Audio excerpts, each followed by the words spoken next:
Welcome to the Learning Pines YouTube. We hope this video helps.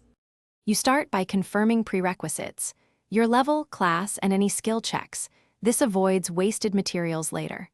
Once done, gather the core items, 1 marker base, 3 runes, and a half vial of catalyst, because the recipe demands exact counts. Make sure to position yourself at a stable crafting site or safe zone so you won't be interrupted. Interruptions corrupt the marker. You will work steadily. Short bursts of attention prevent mistakes and make the assembly predictable and repeatable. Now you assemble the marker. Place the base down and slot runes in the required sequence, primary, secondary, tertiary, because order defines the marker's effect. Next, apply catalyst in controlled increments. Use a quarter vial per activation to avoid overcharge. As you work, monitor the indicator lights or progress bar for alignment confirmation. They tell you when to pause or continue.